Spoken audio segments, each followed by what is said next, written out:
Hey everyone, welcome back to Pitching Pundit. We're going to continue the series on the 6 primary pitch types, and in this video we're going to dive into the cutter, which is typically a more advanced pitch that older veteran players will end up acquiring and adding to their pitch mix, but it's still valuable to understand what the thought process is behind it, and I'll show you some grips and some use cases for when is the best time to try to add this into your own pitch mix. Let's get started. First, let's talk about the objectives behind the cutter. What is a pitcher looking to do by adding the pitch to his mix? Well, like we've discussed in the previous videos, a fastball typically is straight or it has a little bit of arm side run to it, and you can add a sinker or a two-seam fastball that adds more arm side movement to your pitch mix, but a cutter will do the opposite where it ends up moving to the glove side. So in essence, what you're creating is separation in your pitches in the horizontal plane. And the more that you can have this horizontal separation, the harder it's going to be for the hitter to square up the ball on the barrel of the bat. Now, with that in mind, if the primary goal of the cutter is to add a horizontal component to your fastball, we still want to maintain velocity. It's not likely to be as hard as your four-seam fastball. A little bit of drop is normal, but we want to keep the pitch as hard as possible. And so that should be a primary goal for us.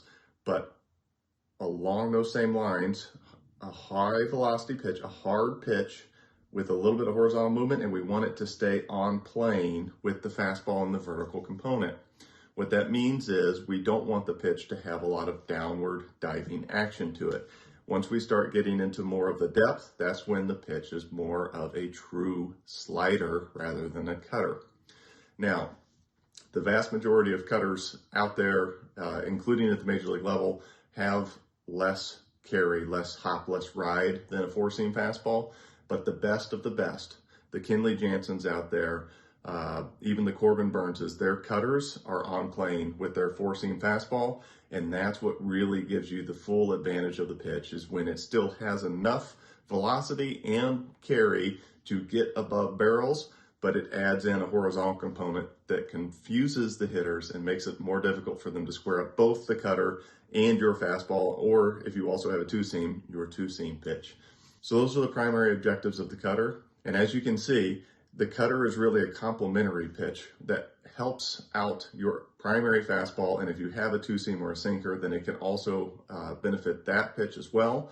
But typically as a standalone offering, a cutter is not what you're going to go to. So instead, this is something that more advanced pitchers add to their pitch mix after they've added other offerings and they're looking to just take their arsenal to that next level.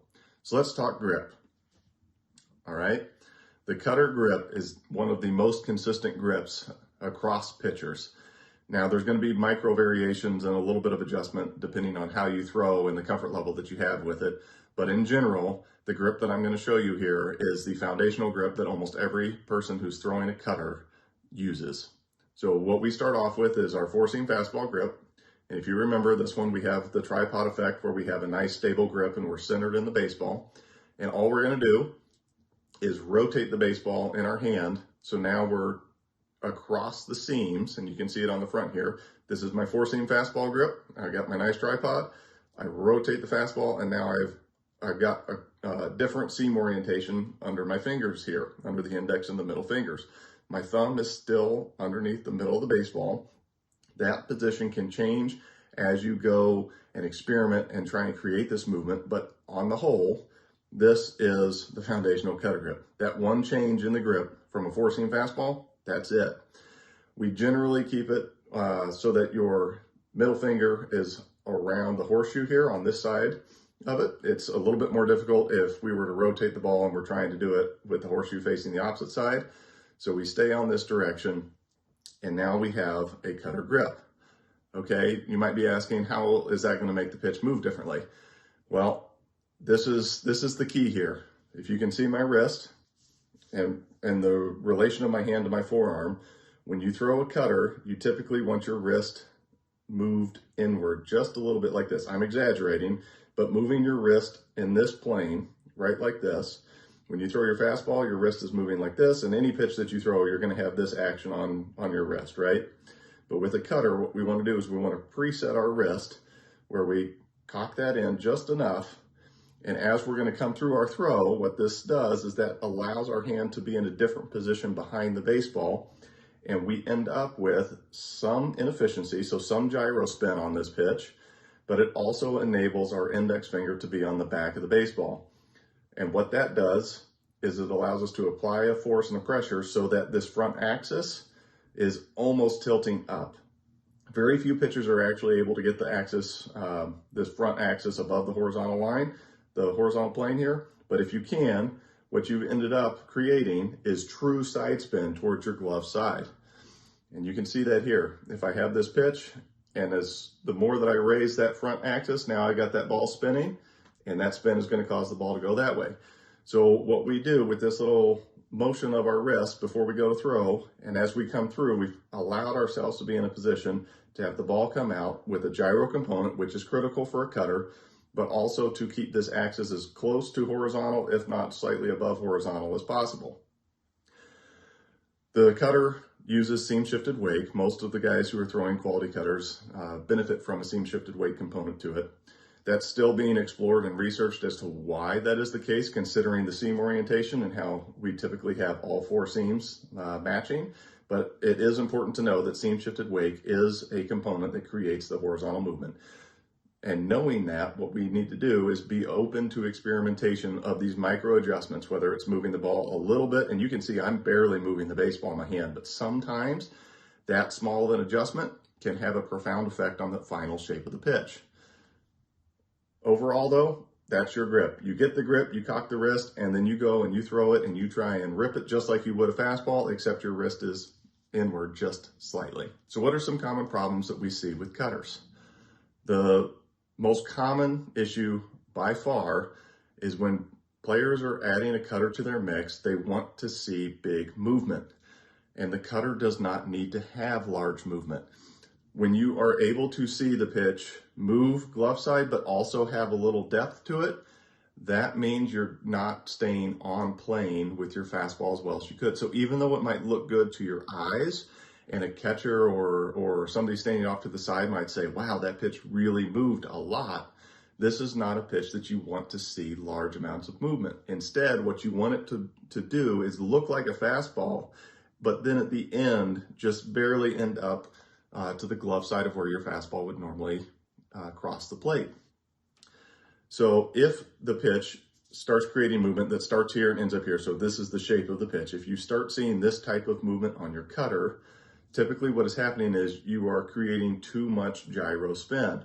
If you remember, gyro spin does not create movement. What it does is it's just stability, and all you're going to get is gravity pulling the ball down. So the more gyro spin that you've added to the pitch, the less backspin, the less carry that you're going to have on it. So it's a very, very fine balance where you need some of this gyro component to take advantage of seam shifted wake. But if you go too far, you're not going to have enough Magnus effect to keep the pitch on plane with your fastball. So the first problem, we don't want to see too much movement. And if you are seeing too much movement, make sure that you're trying to stay behind the baseball a little bit more instead of coming around it quite so much. Now, when you cock your wrist in, you're going to have a tendency when you come to throw to want to almost throw it like a football. So you need to find that balance of cocking the wrist, but still staying behind the baseball so that you have just enough gyro component, but also enough backspin to keep the carry on the pitch. The second problem that we often see with cutters is that the pitch either stays straight or actually has a little bit of arm side run. Now, this is an interesting problem. It depends on what the movement is of your four-seam fastball for whether or not this is actually a problem. Pitchers can have an effective cutter, even if it's moving to the arm side, as long as the movement is to the glove side relative to your four-seam fastball. So let's say your four-seam fastball, your primary fastball, has 10 inches of arm side run. If you throw a cutter and it has 4 to 5 inches of arm side run, but stays on plane and maintains velocity, what you've created is 5 inches of separation between your primary fastball and your cutter. This is a large difference for a hitter to account for, and this 5-inch difference in the horizontal plane can be more than enough to accomplish the objectives of the pitch, which is to confuse the hitter and make it more difficult for him to sit on your fastball or to identify what pitch is coming. Now, ideally, we would have the pitch actually move to the glove side, but it is not a requirement, and really what you should be looking for is the separation in the horizontal plane from your four-seam fastball. So again, this is similar to the first problem in that we often want to see the pitch move a lot, but that is not always needed on a cutter. And in fact, less movement on cutters can be to your benefit. Just make sure that it is moving to the glove side and that you have at least 4 inches of separation between your primary fastball and your cutter. The final common problem that we see with cutters is guys lose too much velocity on the pitch. So you end up with a large velocity differential. And as you remember from the other videos, that the slower velocities allow gravity more time to act on the baseball, which creates more depth on the pitch. If you're losing too much velocity on the cutter, if you're around 7 or 8 miles an hour of difference rather than 4 to 5, sometimes even 3 miles an hour, if you're getting into that 7 to 8 mile an hour range, check to make sure that you're staying behind the baseball, but also that your intent is still there. This is meant to be a hard pitch, and while we want to create a different movement pattern than our four-seam fastball, we still want to grip it and rip it just like we do our four-seam.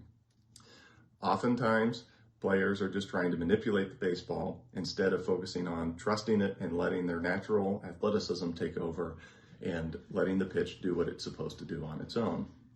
And if you have checked and you do have the right amount of intent on the pitch and the velocity is still too low, check your grip. Your fingers might be a little bit too wide. The wider you get with your fingers, the less velocity you're going to be able to impart on the baseball. And it's not a linear relationship, but the wider you get, the harder it is to throw the ball hard. So check to make sure that your fingers are still around the one finger's width apart on the baseball. But just know that those two things, the intent and the width of your fingers, are the two most common ways to address a large drop in velocity on a cutter. So there you have it. That's the cutter, the purposes of the pitch, the objectives behind it, how we grip it, how you throw it, and some of the common problems pitchers face when adding it to their mix. And stay tuned to the channel as we're going to start diving into off-speed pitches in the next installment in this series. And don't forget to check out my Udemy course. The link is included in the description, called the Pitching Playbook, where I go through the fundamentals of pitch data, including spin-generated movement, seam-shifted weight, and some other pitch data metrics that are used at the professional level and also collegiate and high school levels. These are valuable insights that can really help you take your game to the next level, and it can help you gain an understanding of what the game is shifting to and why we value what we value. Thanks for watching, and we'll see you again soon.